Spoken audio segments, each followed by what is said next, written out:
अस्सलामुअलैकुम जी फ्रेंड्स। आज का जो हमारा टॉपिक है वो है दी स्टेप पोटेंशियल। इसके दो केसेस हैं। एक जब हमारे पास एनर्जी ज़्यादा होगी पोटेंशियल से, यानी कि वी नॉट से, और एक दूसरा सेकंड केस है कि जब एनर्जी कम होगी वी नॉट से। तो ये देखिए हम लोगों ने एक सीरीज़ स्टार्ट की हुई है क्वांटम मैकेनिक्स की। तो इस सीरीज़ में इन टॉपिक्स पर हम पिछली वीडियोज़ में बात कर चुके हैं।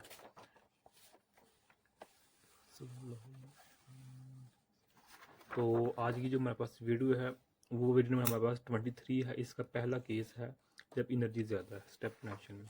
तो आइए इसको स्टार्ट करते हैं। बिस्मिल्लाहिर्रहमानिर्रहीम सल्लल्लाहु अला मुहम्मद सल्लल्लाहु अलैहि वआलिहि वसल्लम। सबसे पहले देखें कि इसको हम स्टेप पोटेंशियल कहते क्यों हैं। क्योंकि इसमें ये हमारे पास केस है ये वाला। ओके, इसमें देखिए ये स्टेप है, सीढ़ी है, जिसकी वजह से इसको हम स्टेप यानी आगे बढ़ना, मजीद एक स्टेप सीढ़ी चढ़ना, इसको हम स्टेप पोटेंशियल कहते हैं। और जो मेरे पास यहाँ से लेकर यहाँ तक है ये मेरे पास वी नॉट है। क्या है? वी नॉट है। और ये मेरे पास कांस्टेंट है वी नॉट। ये कम से ज़्यादा नहीं होता, ये इतना ही रहता है। और ये अलोंग दी वाई एक्सिस क्या है, हमारे पास वी ही है। और अलोंग दी एक्स एक्सिस हमारे पास क्या है इधर हमारे पास नेगेटिव इन्फिनिटी है और इधर हमारे पास पॉजिटिव इन्फिनिटी है। ये हमारे पास रीजन 1 है। रीजन 1 में हमारे पास जो पोटेंशियल है वो हमारे पास क्या है, ज़ीरो है। पोटेंशियल क्या है, हमारे पास ज़ीरो है। और ये हमारे पास रीजन 2 है, सेकंड रीजन है। सेकंड रीजन में हमारे पास जो पोटेंशियल है ये वी है। यानी कि ये वी, इसका मतलब नहीं इधर है, ये वी नॉट इधर भी वैसे का वैसे ही है। जैसे जैसे आप राइट साइड पर जाते जाएंगे इन्फिनिटी जाए तो ये हमारे पास जो वी नॉट है ये कांस्टेंट रहेगा, सेम ही रहेगा। अब जो कि जिस तरह हमने पहले बताया कि इस रीजन में हमारे पास रीजन 1 है, इसमें हमारे पास क्या है, पोटेंशियल ज़ीरो है। और जो हमारा रीजन 2 है इसमें हमारे पास क्या है, पोटेंशियल वी नॉट है। ओके, तो अब जो ये है इस यहाँ हमारे पास ये क्या है, एक्स ज़ीरो है। इधर हमारे पास एक्स ज़ीरो है। तो इस लिहाजा इसका मतलब क्या हो गया कि जब हमारे पास एक्स लेस देन ज़ीरो होगा, यानी कि इस साइड पर होगा, तो हमारे पास जो पोटेंशियल होगा वो ज़ीरो होगा। और इस साइड पर जो हमारा पोटेंशियल होगा वो हमारे पास क्या होगा, उसमें कंडीशन क्या आ जाएगी कि एक्स इक्वल होना चाहिए ज़ीरो के या फिर ग्रेटर देन ज़ीरो होना चाहिए। तब हमारे पास क्या होगा, पोटेंशियल वी नॉट होगा। अब हम सपोज करते हैं, यानी कि इधर जो हमारे पास है कि लेफ्ट साइड से राइट साइड जाने, यानी कि इस साइड है कि लेफ्ट से राइट जाने में हमारे पास फ्लक्स ऑफ पार्टिकल्स आते हैं, यानी कि कुछ इलेक्ट्रॉन्स का गुच्छा आता है, इलेक्ट्रॉन्स आते हैं जो कि नेगेटिव इन्फिनिटी से पॉजिटिव इन्फिनिटी की तरफ मूव कर रहे हैं। ओके, तो अब इसमें दो केसेस है। इसमें हम फर्स्ट केस ये ले रहे हैं कि जब जो हमारे पास फ्लक्स ऑफ पार्टिकल्स हैं, जो इलेक्ट्रॉन्स आ रहे हैं जो मूव करना चाह रहे हैं इस जानिब, अगर उनकी एनर्जी क्या है, वी नॉट से ज़्यादा है। वी नॉट से ज़्यादा है, ये पहला केस है। तो इसी वीडियो में हम इसी इसी केस को स्टडी करेंगे। तो हम सबसे पहले देखते हैं फॉर रीजन 1 के लिए। अब चूंकि रीजन 1 में हमारे पास पोटेंशियल क्या है, ज़ीरो है, तो इधर हमारे पास जो श्रोडिंगर वेव इक्वेशन होगी, यानी कि पहले हम लिखते हैं श्रोडिंगर वेव इक्वेशन को लिखते हैं इधर। मैं ये डायरेक्ट लिखने लगा हूँ। ओके, इसका प्रूव हमने पिछली वीडियो में देखा हुआ है। D X square plus is equal to E, sorry मेरे पास ये 1 है क्योंकि हम रीजन 1 की बात कर रहे हैं। इधर भी 1 है, इधर भी 1 है और इधर भी 1 है। यानी कि ये हमने कहाँ से कैसे फार्मूला लिखा, ऐसे फार्मूला लिखा है ये वाला, यहाँ से हमने ये फार्मूला लिखा है। ओके, तो हमारे पास जो हैमिल्टोनियन है ये क्या है, kinetic energy plus potential energy. Okay, तो पोटेंशियल एनर्जी काइनेटिक एनर्जी हमारे पास क्या है, काइनेटिक जो हमारे पास एनर्जी है ये किसकी इक्वल होता है, इसके 2m D square over D X square. इधर y भी हो सकता है फिर z भी हो सकता है। और जो हमारे पास v है वो वैसे का वैसे। अब चूंकि रीजन 1 की बात कर रहे हैं तो रीजन 1 में हमारे पास ये ज़ीरो होता है, तो इसलिए हमारे पास ये टर्म ज़ीरो हो जाएगी। हमारे पास सिर्फ यही बचेगा, 2m D square over D X square is equal to E psi 1। ये है। अब इसको हम मैनेज करते हैं। मैनेज किस तरह करते हैं कि इसको हम 1 dx square is equal to 2me psi 1 over negative H cut square. तो इसको फिर हम इस तरह लिखेंगे dx square plus 2me over H cut square is equal to 0। Okay, तो अब हम सपोज कर लेते हैं, लेट कर लेते हैं कि जो हमारे पास है ये वाला टर्म इसके इक्वल है कि 1 स्क्वायर के इक्वल हमारे पास।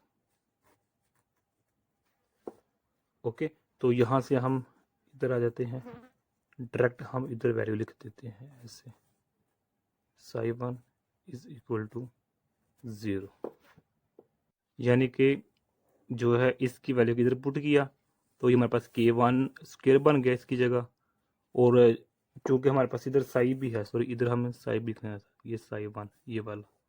ओके, तो ये साई 1 वैसे का वैसा ही है, तो साई 1 इसमें भी है, इसमें भी है, हमने कॉमन निकाल लिया। और इस जो हमारे पास ये वाली टर्म है यानी कि D square over D x square, इसको हमने डी के इक्वल कर दिया, यानी कि हम इधर से डायरेक्ट आ चुके हैं इसे। अब यहाँ से हम डायरेक्ट स्टेप करने लगे हैं, जो कि हमारे पास क्या है, सॉरी अब देखिए ये डायरेक्ट स्टेप नहीं है बल्कि ये जो है आसान सा स्टेप है ये वाला। ओके, ये देखें कि ये जब ये तो 0 हो जाएगा ना, ये इधर आकर क्या हो जाएगा, यानी कि D square is equal to negative k1 square ऐसे होगा। जब हम अंडर रूट लेंगे तो हमारे पास ये वैल्यू आ जाएगी। अब यहाँ से हम डायरेक्ट स्टेप करने लगे हैं, वो हमारे पास क्या है कि psi 1 is equal to iota k1 x plus B negative iota k1 x, ये हमारे पास वैल्यू आ जाती है। अब ये वैल्यू हमने डायरेक्ट कैसे लिखी है, इसका प्रूव हमने जो लास्ट वीडियो है ना उसमें इसका किया हुआ है। बिल्कुल आसान सा प्रूव है, इसका कोई मुश्किल नहीं है कि इसमें देखें इसकी, चले खैर वो फिर लेंथी हो जाएगी वीडियो।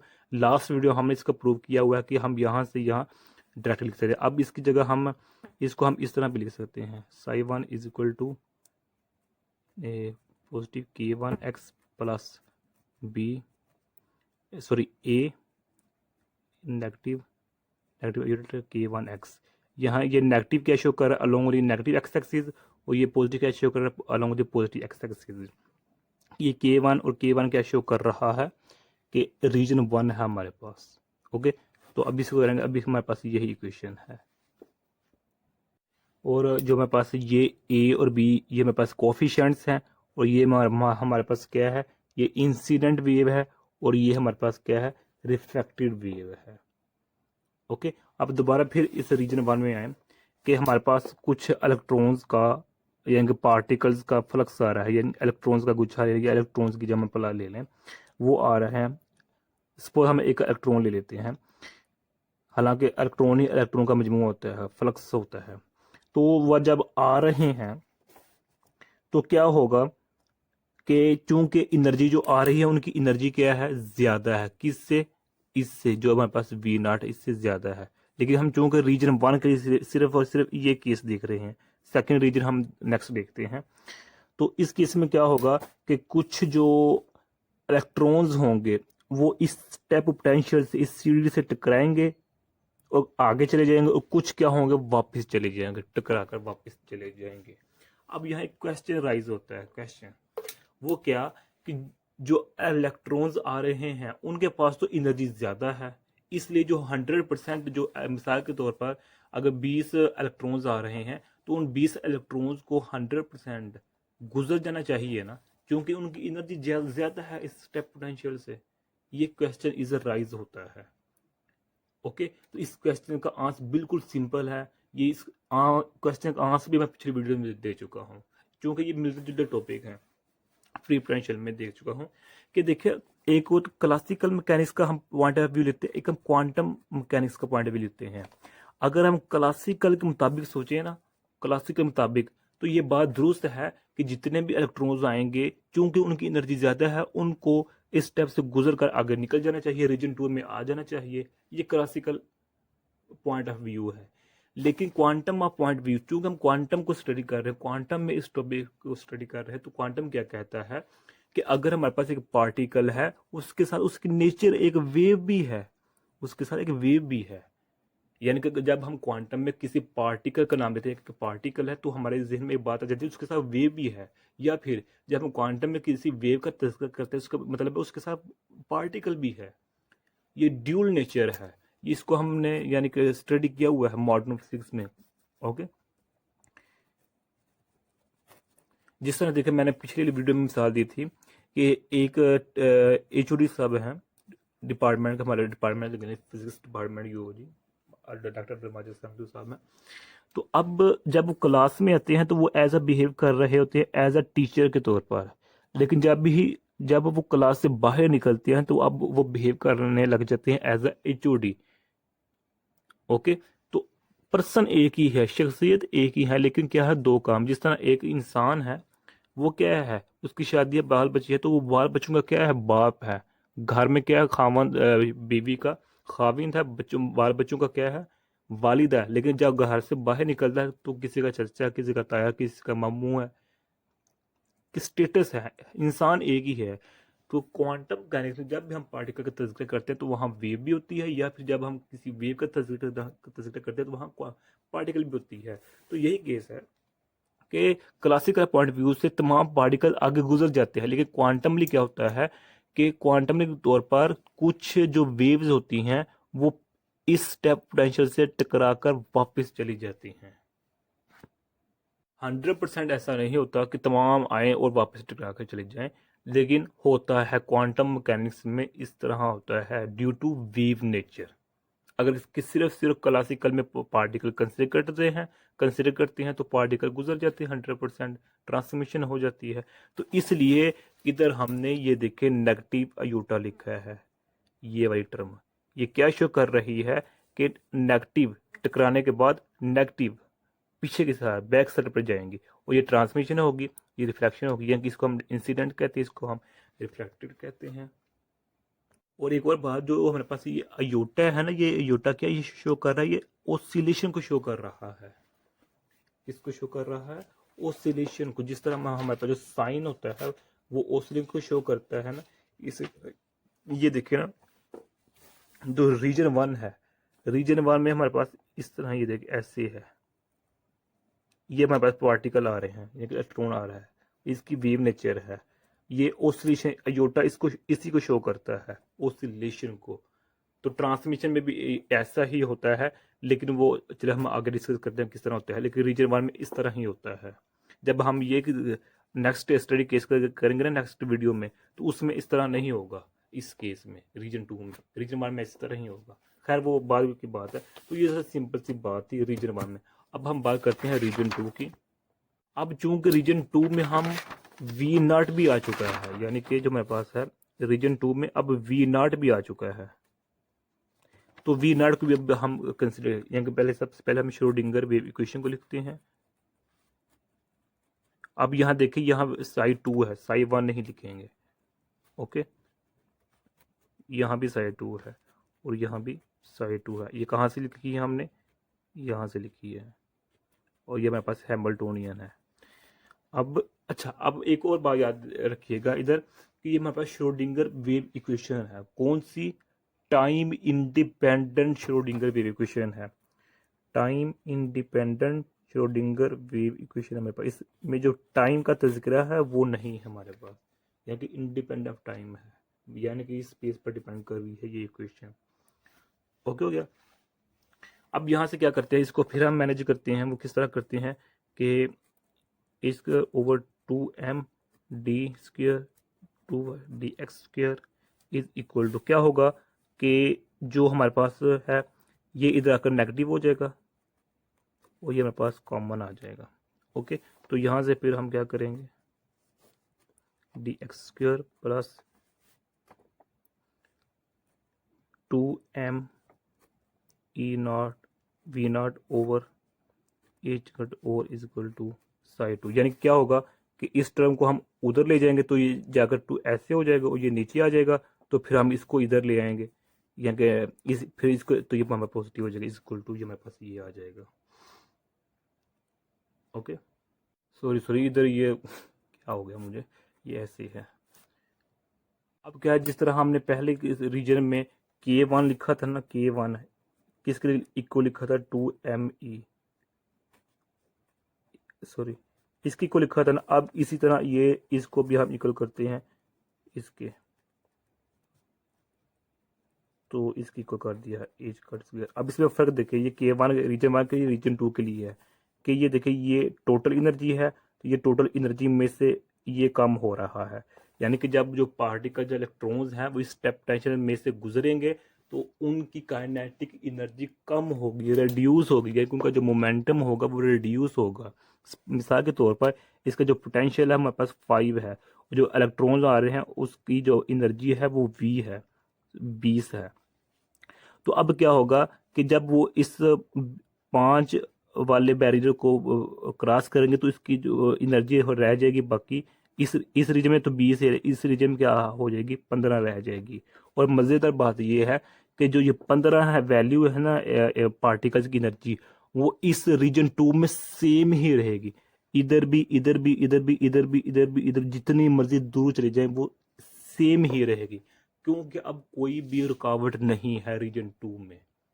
ये यानी कि देखना कुछ परेशान करने वाली सी बात है ये, कि जो ये तो रिड्यूस होगी 5, लेकिन ये 15 यहाँ भी 15 रहेगी और यहाँ भी 15 रहेगी। ओके हो गया।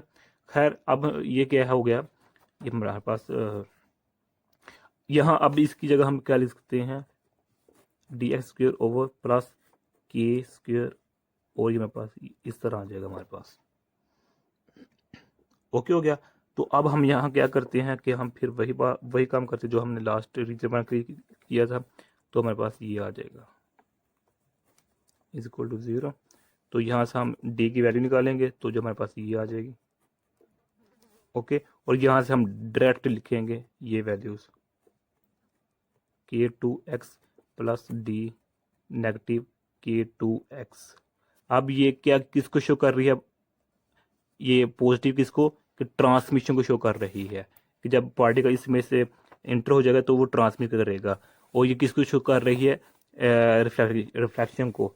तो अब ये हमारे पास क्या हो जाएगा, 0 हो जाएगा। 0 क्यों हो जाएगा, क्योंकि जब भी कोई भी एक पार्टिकल जब भी एक दफ़ा रीजन 2 में इंटर हो चुका है तो अब उसको ऊपर कोई भी फोर्स, कोई भी पोटेंशियल नहीं लगेगा उसको रोकने के लिए, तो वो सीधा ही जाता जाएगा, रीजन 2 में ही रहेगा अपने सेम स्पीड के साथ, अपनी सेम एनर्जी के साथ। ओके, अब वो रिफ्लेक्ट नहीं हो सकता, तो रिफ्लेक्शन हमारे पास क्या हो जाएगी, 0 हो जाएगी। तो हमारे पास जो साइड 2 होगा, वे फंक्शन 2 होगा हमारे पास, सिर्फ ये बच जाएगा, ये 2 है। ये 2 किसको शो कर रहा है, रीजन 2 का, और x किसको शो कर रहा है, along the x axis. Okay, done हो गया। अब इसको अगर मैं पूरा जो पीछे बयान किया, अगर उसको मैं इस एक ग्राफ की मदद से शो करूं तो इस तरह कर सकता हूं। ये मेरे पास क्या है, ये V0 है। अब देखें, ये मेरे पास है और एक मेरे पास ये है। ओके, तो ये मेरे पास psi1 क्या है, पॉजिटिव अयोटा K1x। कुछ इलेक्ट्रो आई फ्लक्स पार्टिकल्स की, वो जिन्होंने आगे गुजरना है उनके लिए ये है, और जिन्होंने पीछे जाना है उनके लिए मेरे पास क्या है, नेगेटिव K1x। इधर आप बी भी लिख सकते हैं। ओके, अगर आपने दोनों जगह ए लिखना है तो इधर पॉजिटिव लिखते हैं, इधर नेगेटिव लिख दें बस। ये किसको शो करेंगे, नेगेटिव अलोंग एक्सेस, और ये पॉजिटिव, वरना फिर इधर बी ही लिख दें और इधर ए ही रहने दें, ऐसे कर लें। और इधर हमारे पास सिर्फ क्या होगी, ट्रांसमिशन होगी, psi2 equal to C I K2। अब इधर K2 है, K1 और इधर K2 है हमारे पास। तो ये है हमारे पास सिंपल सा। और जो हमारे पास डी होगा वो तो 0 हो जाएगा ना, क्योंकि ट्रांसमिशन इसमें होनी नहीं है, तो वो हमारे पास क्या होगा, वो टर्म 0 हो जाएगी। तो अब यहाँ से अगर हम मोमेंटम निकालना चाहें तो हम मोमेंटम निकाल सकते हैं। जो हम जानते हैं कि जो मोमेंटम का फार्मूला है वो क्या है, इसको भी हमने लास्ट में देखा था कि जो मोमेंटम है वो हमारे पास इसके इक्वल होता है। अगर P1 है तो K1 हो जाएगा, P2 है तो ये हमारे पास K2 हो जाएगा। रीजन 2 के लिए है, ये रीजन 1 के लिए है। तो रीजन 1 के लिए हमारे पास क्या है, मोमेंटम क्या है, एच कट। तो के की वैल्यू क्या थी, ये थी हमारे पास। ओके, रीजन 2 के लिए क्या था, एच कट। के की वैल्यू क्या थी हमारे पास, ये थी। ओके, ये मेरे पास मोमेंटम 1 है फॉर 1 रीजन, मोमेंटम 2 है P2 फॉर रीजन 2। अब हमने निकालना है आर और टी की वैल्यू, यानी कि रिफ्लेक्शन की और ट्रांसमिशन की, कि जो पार्ट यहाँ से वापस हो, ट्रांसमिशन, और यहाँ से जो रिफ्लेक्शन, और यहाँ से जो ट्रांसमिशन, उनकी वैल्यू को निकालने हैं। अब इधर मैं खुद नहीं लिखूंगा, बल्कि पेजेस पर लिखे हुए हैं वही मैं डायरेक्ट समझाऊंगा, क्योंकि वीडियो काफ़ी लेंथी हो चुकी है, तो हम डायरेक्ट वैल्यू निकालेंगे। अलबत्ता हम यह कर सकते हैं, पहले हम देखते हैं कि जो बाउंड्री कंडीशंस हैं उनको देखते हैं।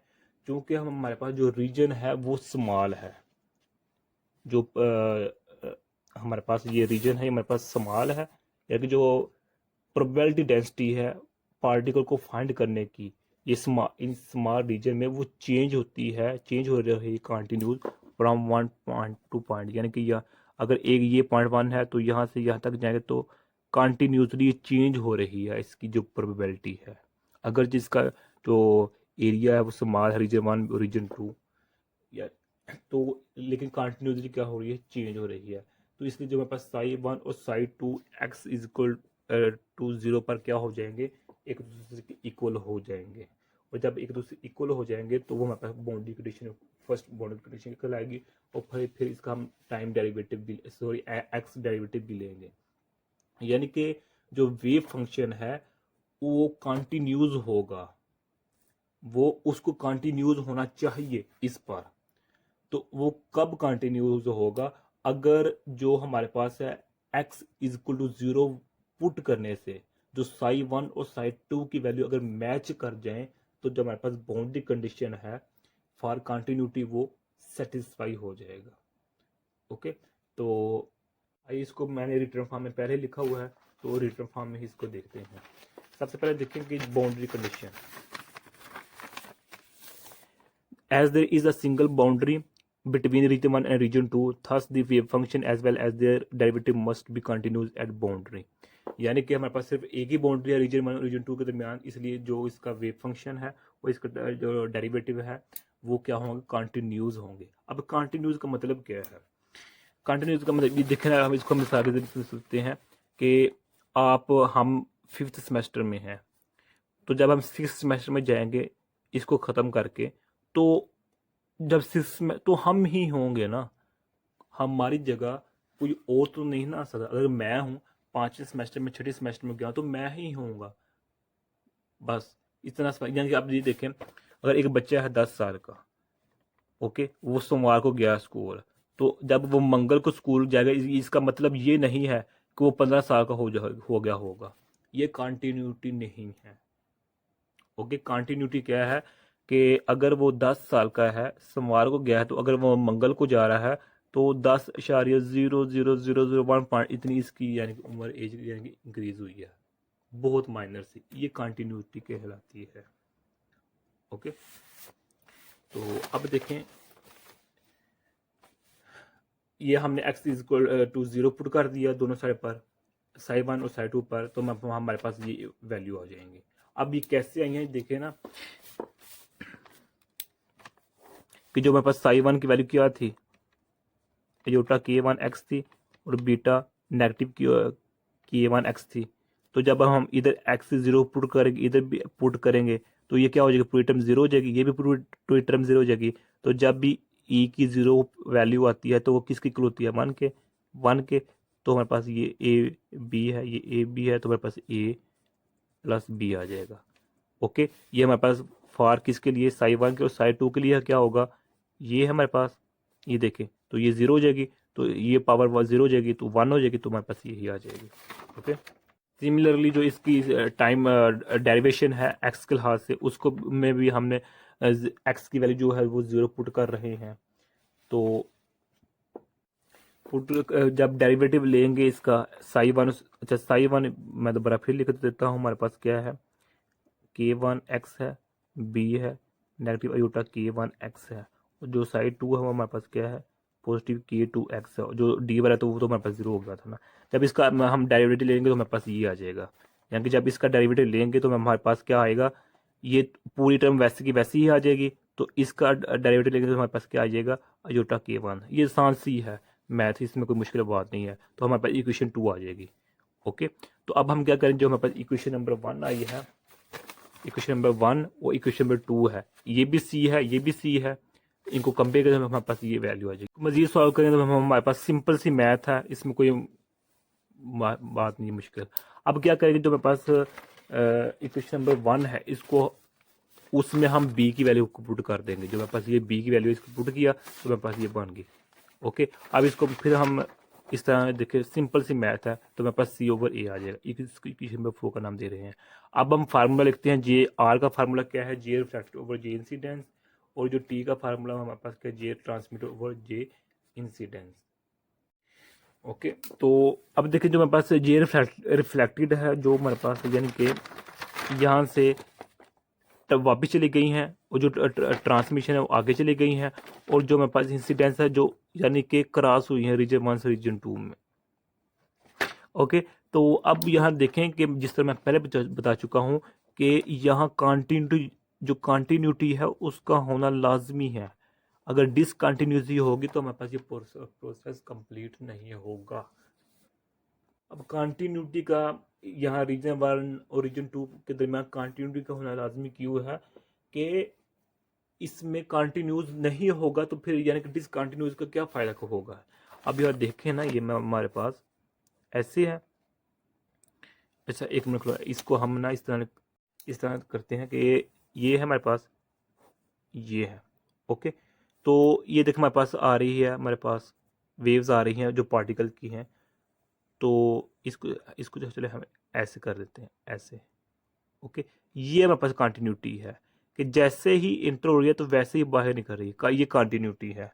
तो अब डिसकंटिन्यूटी क्या होगी कि ये हमारे पास वेव्स हैं जो पार्टिकल रिलेटेड आ रही हैं, तो ये हमारे पास ऐसे है। तो अब यहाँ से स्टार्ट, ये डिसकंटिन्यूटी है।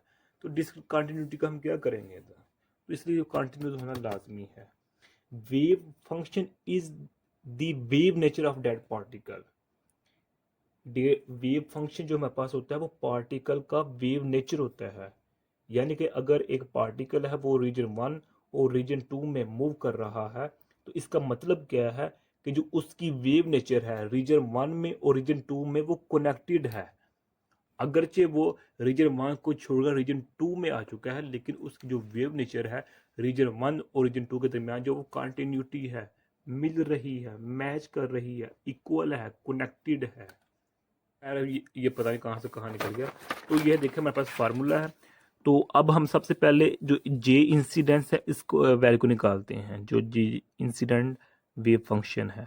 ओके, तो ये हमारे पास क्या है, साई इंसिडेंट्स है ये हमारे पास। ओके, तो ये हमारे पास ये है। जब इसका हम कॉम्प्लेक्स कॉन्जुगेट लेंगे तो हमारे पास साई स्टार आइएगा, इसके ऊपर भी स्टार आएगा।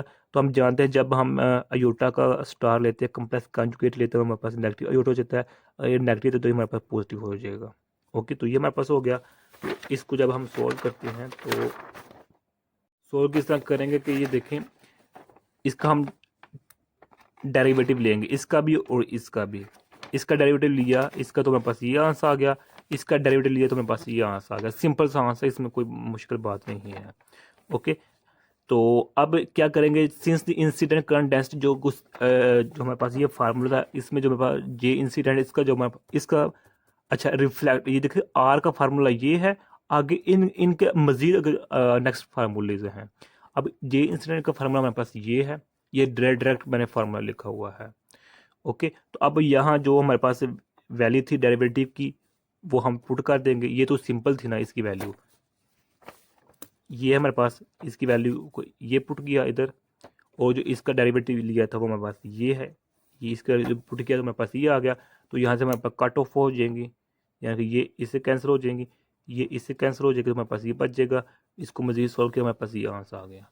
तो क्वेश्चन नंबर 5 में हमारे पास जो जे इंसिडेंट था वो हमारे पास ये आ चुका है, एच कट K1/m और ए मॉड स्क्वायर आ जाएगा। सिमिलरली जब हम बी के लिए करेंगे, यानी कि जब हम इसके लिए करेंगे, जे रिफ्लेक्टेड के लिए करेंगे और जे ट्रांसमिटेड के लिए करेंगे, तो हमारे पास आंसर यही आएगा। ओके, अब यहाँ क्या है, पॉजिटिव है तो यहाँ नेगेटिव आ जाएगा। नेगेटिव क्यों आया, क्योंकि हम रिफ्लेक्टिव के लिए देख रहे हैं। तो रिफ्लेक्टिव में क्या होता है, नेगेटिव जो हमारे पास इन्फिनिटी है, नेगेटिव अलोंग एक्स एक्सिस के लिए हमारे पास ये होता है, और ट्रांसमिट के लिए फिर जमा आ जाएगा। इसमें देखिए ये मेरे पास K1 है, K1 है, ये रीजन 1 के लिए है, यहाँ K2 है, रीजन 2 के लिए है हमारे पास। तो अब क्या करेंगे कि जो हमारे पास है इस फार्मूले में वैल्यूज पुट कर देते हैं। इसको हम m का नाम दे रहे हैं, इक्वेशन नंबर 1 है, m इक्वेशन हमारे पास n है। तो अब देखें by equation m n and equation number 5 जो हमने दो इन इक्वेशंस को और इस इक्वेशन को मद्देनजर रखते हुए हम इस फार्मूले में वैल्यूज पुट कर देते हैं तो हमारे पास आंसर आ जाएगा। ये मेरे पास आंसर आता है, यानी कि ये आंसर कैसे आया, आर की जो मेरे पास ये है ना, तो जो हमारे पास था आर रिफ्लेक्टेड उसकी वैल्यू क्या आई है हमारे पास, आर रिफ्लेक्टेड हमारे पास ये वैल्यू आई है। इधर ही हम कर लेते हैं, देखें जो हमारे पास आर है इक्वल टू क्या है हमारे पास है जे रिफ्लेक्टेड ओवर जे इंसिडेंट्स है, ये फार्मूला है। तो जे रिफ्लेक्टेड वैल्यू हमारे पास ये है, तो ये यही तो जे इंसिडेंस की वैल्यू ये है हमारे पास। तो क्या किया, अब ये कट ऑफ हो जाएगी, ये भी कट ऑफ, तो मेरे पास क्या आंसर आ गया, हमारे पास आ जाएगा ये नेगेटिव आइए। तो चूंकि हम ले रहे हैं स्क्वायर ले रहे हैं, मॉड का स्क्वायर ले रहे हैं, तो हमारे पास ये पॉजिटिव वैल्यू बन जाएगी। ओके, सिमिलरली जब हम बात करेंगे ट्रांसमिशन की, तो ट्रांसमिशन में हमारे पास क्या होता है, T is equal to J transmitted होता है ओवर जे इंसिडेंस होता है, यानी कि ये वैल्यू हमारे पास नीचे आती है ये वाली। तो H cut K1 over M ये हमारे पास है, जो ट्रांसमिटेड की वैल्यू ये हमारे पास है। तो यानी कि ये पहले मैं इधर लिख देता हूँ अब। तो अब क्या होगा कि जो मेरे पास एच एच से कट गया, M से कैंसिल हो गया, तो मेरे पास क्या बचेगा K2 over K1 C A mod, यही हमारे पास आंसर आ जाएगा। तो ये आंसर हम लिखा हुआ है। ओके हो गया। अब जो हमारे पास देखें जो बी और ए की वैल्यू है, यानी कि जो मैं इसका जो ये है इसको मैं इस तरह लिख सकता हूँ सिंपल और मॉड की फॉर्म में। तो अब जो बी ओवर ए है इसकी वैल्यू को हम पीछे निकाल चुके हैं, यानी कि ये देखिए जो मेरे पास है इक्वेशन मतलब जो मेरे पास 3 है, 3 से अब ये क्या है, बी ओवर ए की वैल्यू ये है हमारे पास, और जो हमारे पास सी ओवर ए है इसकी वैल्यू भी ये है। इन दो वैल्यूज़ को फाइंड पुट करेंगे इधर, तो बी ओवर ए की क्या वैल्यू है ये है हमारे पास। तो जब इसका कम्प्लेक्स कॉन्जुगेट लेंगे तो वो यही हमारे पास आ जाएगा, इसका ये है और इसका ये है। अब कम्प्लेक्स कॉन्जुगेट का सेम आंसर क्यों है, क्योंकि इसमें कोई भी अयूटा वाली चीज़ नहीं है जो कि प्लस नेगेटिव हो, इसलिए हमारे पास सेम आ जाएगा। तो हमारे पास ये आर की वैल्यू आ गई है रिफ्लेक्शन की। और इसी तरह हम ट्रांसमिशन की वैल्यू पुट कर देंगे, तो सी ओवर ए की वैल्यू को पुट किया, यानी सी ओवर इसको हम इस तरह लिख सकते हैं, और यहाँ भी वैल्यू पुट कर देंगे, तो मल्टीपल कर हमारे पास ये ट्रांसमिशन की वैल्यू आ जाएगी, ये मेरे पास रिफ्लेक्शन की वैल्यू आ जाएगी, मेरे पास ट्रांसमिशन की वैल्यू आ जाएगी। यही आज का मेरा टॉपिक था। अब लास्ट में एक क्वेश्चन है जो कि बहुत इंपॉर्टेंट है। वो क्वेश्चन क्या है कि ये देखें R plus T is equal to 0 है या नहीं, इनको प्रूव करना है। तो प्रूव कर लें। आर की वैल्यू क्या आई है हमारे पास, ये आई है, ये वाली है, और टी की वैल्यू मेरे पास क्या आई है, ये आई है। इन दोनों को प्लस करें, मैनेज करें, तो मेरे पास क्या आंसर आ जाएगा, ये आंसर आ जाएगा RT1 इक्वल। तो ये मेरे पास थ्योरी है। इस थ्योरी का आंसर मैं पहले दे चुका हूँ कि क्लासिकल मुताबिक तमाम अगर उनकी एनर्जी ज़्यादा है तो तमाम पार्टिकल्स रीजन 1 से रीजन 2 में चले जाते हैं क्लासिकल तौर पर। लेकिन क्वांटमली ऐसा नहीं होता, क्योंकि उसके साथ उसकी जो वेव नेचर होती भी है, वेव एसोसिएटेड भी होती है। तो यही आज का हमारा इतना सा टॉपिक। अगर आप लोगों ने अभी तक हमारा चैनल पाक MN अकेडमी इसको सब्सक्राइब नहीं किया तो प्लीज़ सब्सक्राइब कर दीजिए। जज़ाकल्लाह खैरा। अपनी दुआ में याद रखिएगा। अस्सलामु अलैकुम व रहमतुल्लाहि व बरकातुहू।